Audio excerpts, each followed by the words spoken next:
E aí galera, beleza? Hoje nós vamos falar de rebeliões regenciais. Olha, gente, foi um período tumultuado, tá? Período regencial, meu Deus, conflitos políticos, elite contra elite. Uma parte da elite era assim de tendência liberal republicana, como nós já vimos, tá? E outra ligada ao império. Então, havia insatisfação generalizada, não só das elites, antagônicas entre si, mas também das camadas médias, pessoas que viviam no espaço urbano das cidades, se revoltaram. E por que se revoltaram? Em primeiro lugar, pelo autoritarismo que sempre existiu, independente do período do primeiro reinado, até nessa época regencial, havia forte repressão. Havia também impostos que você já sabe que eram assim extorsivos. Isso vai gerar revolta de norte a sul, literalmente, tá? Então, após a abdicação de Dom Pedro, aconteceram muitas coisas, saques, depredações, barbaridade, sabe? Foram momentos críticos, tá? Por quê? Descontentamento, brigas pelo poder, rebeliões de escravos em vários lugares, tá? E também de agricultores, de pessoas simples, humildes, tá? Algumas estimuladas por membros da elite, mas uma delas é uma das que mais me atrai pela característica toda particular que ela tem. É a revolta dos malês. Ela foi uma revolta assim de curta duração, porém ela fermentou durante muito tempo. Vocês sabem que a Bahia é um local predominantemente afrodescendente. Mas há uma particularidade dos afrodescendentes dessa área que são muçulmanos. Eles são seguidores do Alcorão, que eu estou procurando aqui para mostrar para vocês. O Alcorão, eu tenho ele aqui, já vou encontrar já.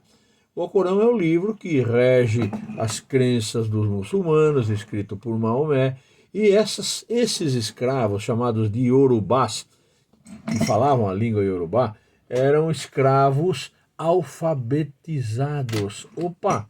Escravos que sabiam ler e escrever. Eu não sei onde foi parar o meu Alcorão, mas vou achar. E aí o que acontece? Esses escravos, eles eram alfabetizados. Alguns deles tinham conhecimento de medicina oriental, de medicina muçulmana, que em alguns casos era até mesmo superior à medicina ocidental. E esses homens, eles eram extremamente guerreiros, eles eram, os muçulmanos são corajosos, né? E são determinados. Eu não estou achando meu Corão, mas vou achar. E aí o que acontece? Esses homens tinham a forte tendência a buscar a liberdade. E eles eram proselitistas, eles faziam discípulos, eles pregavam, convertiam outros escravos à sua religiosidade. Não achei realmente. Estou olhando aqui, mas não achei. Me dá um segundinho que eu vou ver se está aqui, tá?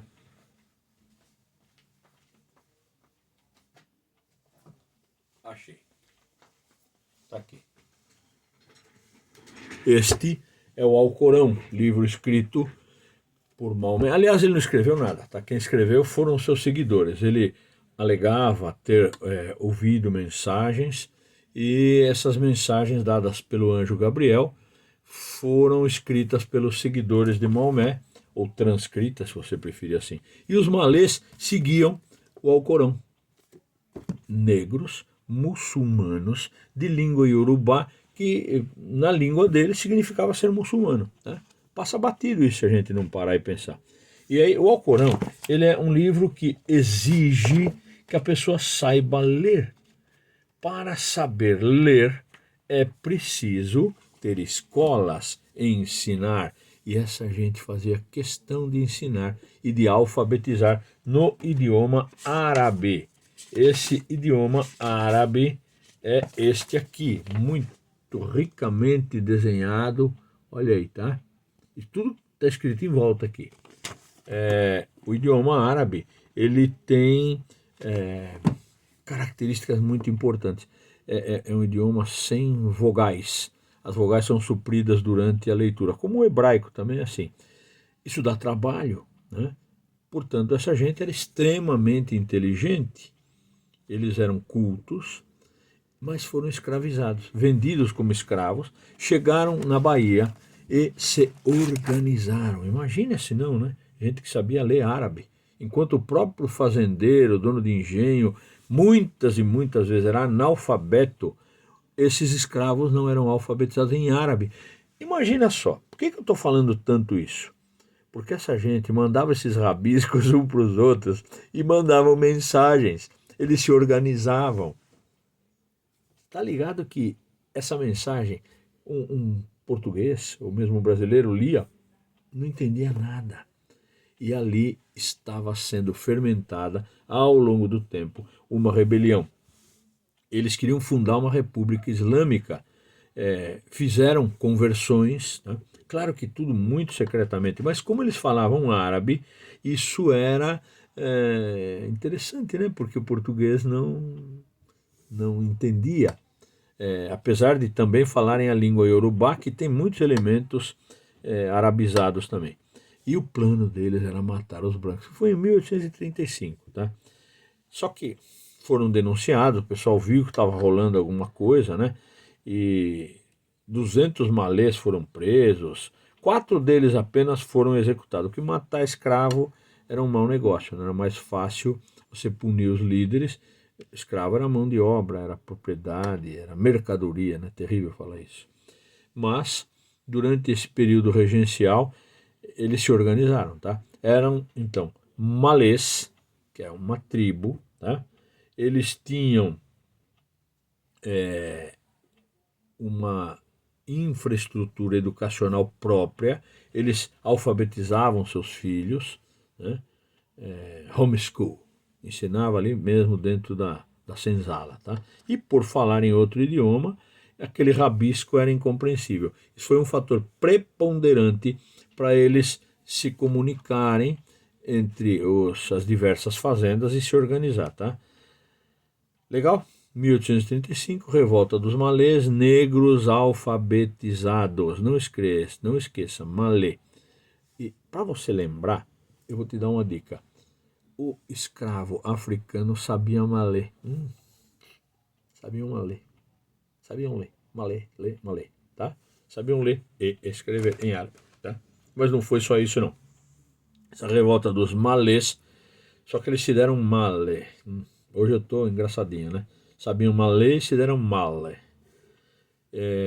Lamentavelmente. Senão teríamos uma república na Bahia, uma república muçulmana. Mas não só na Bahia, não, tá? Teve também uma outra, essa durou bastante, durou 5 anos, tá? Chamada de cabanagem. A cabanagem era um movimento de pessoas pobres. Eles moravam em cabanas, tá? Cabanagem, cabana, tá? Foi lá no Pará, que antigamente chamava-se Província do Grã-Pará. Revolta por más condições de vida, o governo nunca fez nada para ajudar aquela gente, o descontentamento da elite ajudou nessa revolta, tá?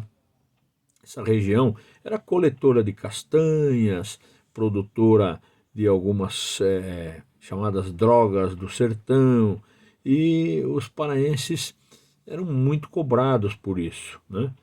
E havia uma tendência da elite a apoiar esses pobres que viviam em cabanas.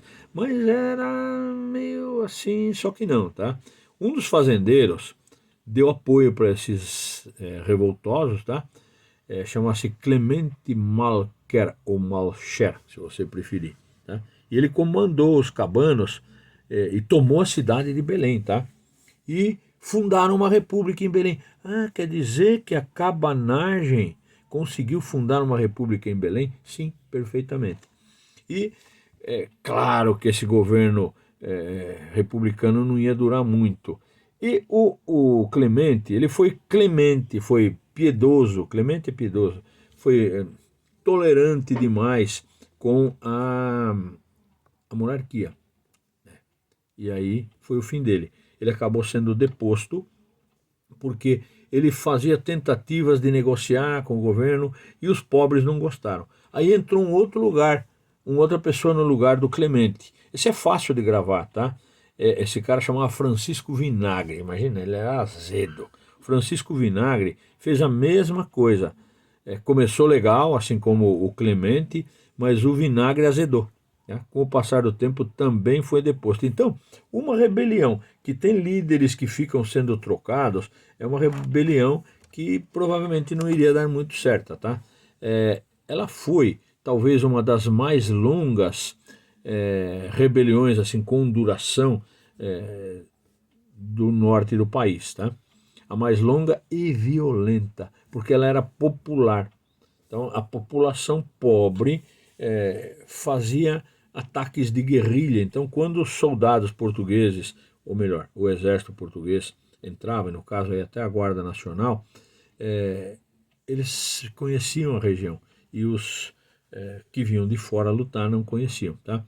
Muitos escravizados foram soltos e esses negros se embrenhavam no mato, formaram quilombos e durante esse período foi difícil conter a revolta dos cabanos. Então é fácil guardar. Cabanagem, durou cerca de 5 anos essa revolta, começou com os pobres, teve apoio do Clemente, do Vinagre, e no finalzinho teve um último líder chamado Eduardo Angelim. Era um Angelim, só que não aguentou. Ele assumiu a presidência, né? Não deu certo. A rebelião que se alastrou, ela não foi assim bem sucedida por falta de organização e, na verdade, a perseguição foi tão grande que calcula-se que 300 mil pessoas, não se tem uma estatística clara, tá? Mas muitos livros mostram isso, que ou fugiram ou foram mortos por causa da repressão. Então, muitos preferiram fugir. Então, a província do Grão-Pará perdeu mais ou menos 25% da sua população, enfraquecendo, portanto, o movimento da cabanagem, movimento longo, violento, que gerou a diminuição da população do Pará, que já, em função do tamanho, era muito dispersa, tá? E a repressão, que as tropas imperiais agiram assim com muita dureza, a ponto de 300 mil pessoas terem fugido e milhares terem morrido. Não se tem um número exato, tá? Mas representou uma perda muito grande e a força também da cabanagem no Pará não ter funcionado. Então começa lá com o Clemente, que era um fazendeiro, depois muda para o Vinagre e depois vem o Angelim. Tá? 3 homens que normalmente não cai muito em vestibular isso não, mas é legal você conhecer, tá? Pelo menos guardar isso, tá? Clemente, bondoso, tá? Não deu certo. Vinagre, azedo, também não deu certo. E por que não deu certo? Eles estavam querendo fazer acordo com os portugueses, com a coroa, não os portugueses, com a coroa, né, com os regentes, e isso desagradou a população. Tá? Vamos sair do Pará agora e vamos para a Bahia. Esse movimento durou mais ou menos 1 ano e foi liderado por um médico, tá? Ele chamava-se Francisco Sabino Barroso. Francisco Sabino Barroso. Além de médico, ele tinha um jornal. E um jornal ajuda muito, né? A mídia ajuda muito nessa hora. E é por isso que essa revolta recebeu o nome de Sabinada. Né? Não sabe nada, inocente. A Sabinada foi na Bahia, tá? E incluía, assim, majoritariamente como líderes as classes médias da cidade, claro, liderado por um médico, jornalista, então entraram advogados, pequenos comerciantes e até padres, tá? E muitos populares, é claro. O objetivo era separar a Bahia do Brasil. Eles já vinham tentando isso fazia tempo, lembra de outras, né? Conjuração Baiana. E, obviamente, eles queriam também a libertação dos escravos, tá? E proclamar uma república liberal, prometendo que se os escravos aderissem à Revolução da Sabinada, eles iam ser libertos. Mas não sabe nada, não deu certo não, tá? Os participantes foram complacentes também, foram clementes, porque eles disseram, nós vamos fundar uma república até que o imperador, o Pedroca, o Pedrinho, complete a maioridade, tá? Isso também enfraqueceu essa revolta, tá? Sabe nada, não sabe nada. Mas morreu gente, tá? Cerca de 1.200 pessoas foram mortas nessa rebelião. Mas teve outra também movida por pobres, muito desorganizada, mas foi até bem ativa, tá? Nesse caso, foi no Maranhão. Se deram Maranhão também, tá? Era uma revolta contra a exploração dos fazendeiros. Está notando a diferença? A cabanagem uniu alguns fazendeiros contra o imperador e contra a regência, contra o governo centralizado do Rio de Janeiro. Sabe nada, que não sabe nada, também não deu certo. Os malês eram baianos de origem afrodescendente, muçulmanos, mas agora a balaiada eram trabalhadores, vaqueiros, escravos, pessoas pobres e artesãos, principalmente para fabricação de balaios. Lá para colher a castanha, eles precisam levar um balaio nas costas, eles vão pegando as castanhas e jogando atrás, tá? Precisa de muito balaio para transportar, porque a castanha é pequenininha, tem que encher um balaio. Esses homens que faziam balaio, em especial o Manuel Francisco dos Anjos, Manuel Francisco dos Anjos, ele era o balaieiro, principal balaieiro da região. Então, a revolta no Maranhão e naquela região toda era uma revolta de balaieiros, fazedores de balaio, vaqueiros, ou seja, pessoas simples, tá? Contaram com a ajuda dos escravos. Havia um escravo que foi liberto chamado Cosme, lembra do Cosme? O Cosme organizava a fuga dos escravos e, infelizmente, não se organizaram, era muito pulverizado, tá? E o resultado foi que não deu certo. Mas nem toda a rebelião não dava certo, tá? Algumas deram certo e duraram até 10 anos, como foi o caso da Revolução Farroupilha, ou Guerra dos Farrapos, né? Muitos deles se trajavam com roupas que estavam bem desgastadas, era um exército de esfarrapados, também chamado de Farroupilha, e essa gente toda tinha uma revolta, mas era uma revolta de elite. É claro que eles tinham populares no meio, tá? Mestiços, mas era uma revolta de elite. Por quê? Porque o Rio Grande do Sul se caracterizou durante muito tempo como produtor de charque, carne seca e couro, coisa indispensável na época. Só que bem do ladinho ali tinha a província Cisplatina, que produziu um charque bem mais barato, não só pela qualidade do gado, mas também pela forma de administrar e porque os impostos no Uruguai eram baratos. Então chegava muito barato o charque do Rio Grande do Sul. E o governo brasileiro taxava o charque e o couro de uma maneira assim abusiva. Claro que os pecuaristas da região começaram a ficar bravos com isso, assim como lá no Nordeste, por causa do açúcar, os do Norte por causa da castanha e de outras coisas, né? O abuso de impostos foi a causa da formação dessa rebelião, liderada por Bento Gonçalves, que dá a nome à cidade aqui de Bento Gonçalves, tá? Se organizaram e tomaram a capital, Porto Alegre, e assumiram o controle do governo. Venceram as tropas que eram contrárias à regência e proclamaram a república, chamada de República Piratini, República Rio-Grandense de Piratini. Eram então principalmente pecuaristas, e os farroupilhas não se contentaram em ficar só no Rio Grande do Sul. Eles avançaram para Santa Catarina e também conquistaram Santa Catarina e proclamaram outra república ali, a República Juliana, tá? A Juliana e Piratini foram duas repúblicas do sul do Brasil, né? Dom Pedro já estava no poder quando isso aconteceu, veja, 1835 até 45, e ele fez o quê? Ele mandou combatentes para lá. e ele pegava combatentes da Bahia, sabe? Trazia na marra, não era combatente assim, não era do exército não, o cara era posto no navio e falava, vai lutar lá no Rio Grande do Sul. Isso descontentou também os baianos lá em cima naquela questão da revolta da Sabinada.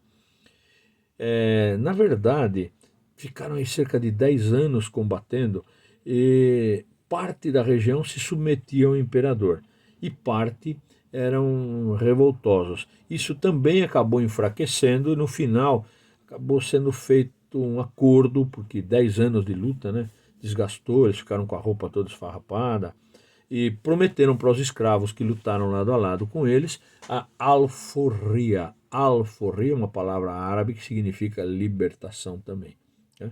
O governo central, então, teve que tomar algumas medidas, porque os gaúchos exigiram que o charque uruguaio fosse taxado, tributado, para que ele pudesse ficar mais caro que o nacional e assim combatesse a concorrência considerada desleal. Tá? Se não tivessem sido vencidos e não tivessem feito o acordo, nós teríamos outros dois países no sul do Brasil, o país de Piratini e o país juliano catarinense, tá? Um beijo, ficamos por aqui. Não esqueçam que teremos tarefa na página 177. Um beijo e até a próxima.